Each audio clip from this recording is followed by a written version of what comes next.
Women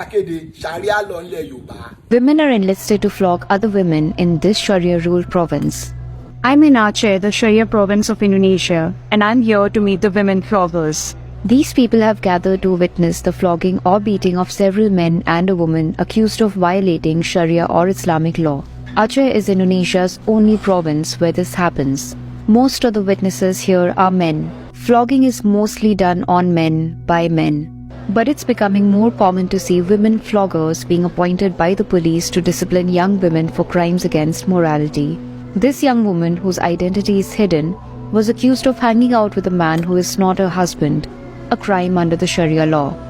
Aceh introduced the Sharia regulations 19 years ago, and the police here is convinced it's the only way to crack down on crimes against morality, especially those allegedly committed by women. They believe their methods are misunderstood by outsiders. The women enlisted to punish offenders tell me their role is critical in sending a message to other women in Aceh. Many accused of crime say they prefer it to going to jail. Rights activists say these public beatings have a disproportionate impact on women, who often face social stigma afterwards. Amnesty International has called for a total ban on flogging, calling it cruel and inhuman. Ó dàbá àwọn tó ń tukọ̀ ẹ̀sìn mùsùlùmí yìí wọn wá rí ibi kan tó máa gbé ṣàríà lọ ó wá jẹ́bi tó jẹ́ wípé àti kírísítẹ́nì o àti mùsùlùmí o àtàwátàwà neutral táti ń jọ ń bára wa gbé ní ìtùbínùbí lẹ wá fẹ́ gbẹ́sìn yẹn wá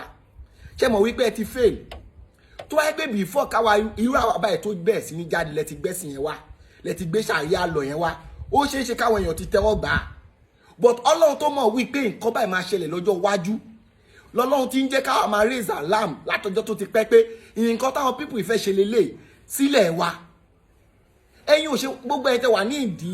pé ẹ fẹ́ mú ṣàríà lọ yẹn wá sílẹ̀ Yorùbá ẹ̀yin ò ṣe kó gbogbo family yín kẹ́kọ́ ọmọ yín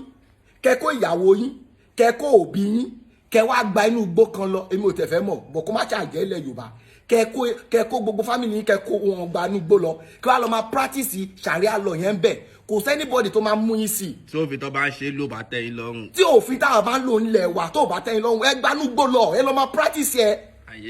àyè sì wà fún inú gbó. àwọn baba ńlá wa tulẹ̀ ẹ̀yin wá rí i pé ilẹ̀ yẹn wá ń gbòòrò títí ní pé kẹ́yìn wá balẹ̀ yẹn jẹ́ ẹ gbé sí dédé làákàyè. láì ṣe àtọkọ mọ wa balẹ̀ jẹ́. àtọkọ wa balẹ̀ jẹ́ làwọn pípù yìí náà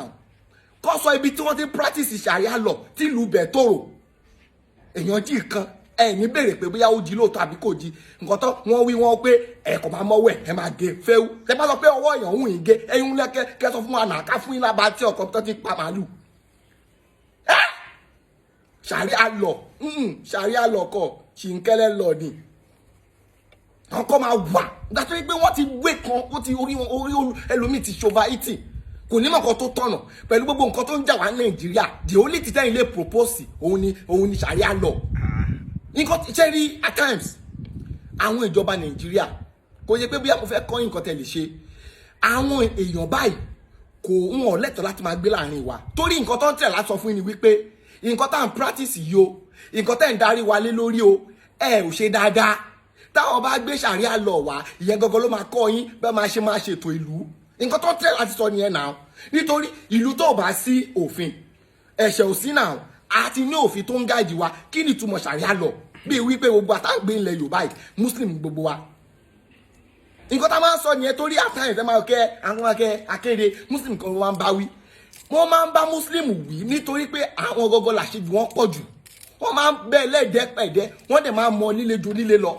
ẹ lè ẹ bá rí kìrìsìtẹ́nì kó sọ wípé wọ́n fẹ́ jẹ́ kí ilẹ̀ Yorùbá máa practice òfin Mósè torí àwọn ẹni làákàyè náà they have sense pé ibi báyìí ò ń ṣe ilẹ̀ Mósè wọn ò lè practice òfin Mósè nílẹ̀ onílẹ̀. tí bí bá ti sún wọn kọ́ gbọ̀nà Mẹ́kà lọ. wọn gbogbo ẹ̀ tẹ́ sọ pé ẹ fẹ́ gbé ṣàríà lọ wá sílẹ̀ Yorùbá wọn tẹ́ bá lọ sí Mẹ́kà wọn máa accept yín bẹ́ẹ̀ náà kẹ́ lọ́ máa górí bẹ́ẹ̀ kẹ́ máa lọ́ máa gápá. gbogbo alámọ̀ wípé èèyàn tó bá jalè kò tọ̀nà but ó ní procedure tó gbọ́dọ̀ fi ṣèdájọ́ fún tí ó bá lọ pààyàn ó ní procedure kò ṣe wípé ìdájọ́ ojú ẹsẹ̀ tẹ́ ń fẹ́ fún wa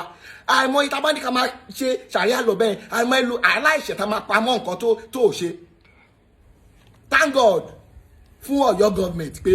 wọn accept ẹ èmi dẹ̀ mọ̀ wípé ojúlówó ọmọ ọkọ ilẹ̀ Yorùbá ò lè accept ẹ gbogbo wọn tó ń gbẹ̀sìn ìwọ tó fẹ́ gbé ṣàyà lọ ìwà ilé tá bá lọ wo ẹ̀jẹ̀ bàbá wọn àmọ́ ó ṣe tí kó jẹ́ pé àwọn ará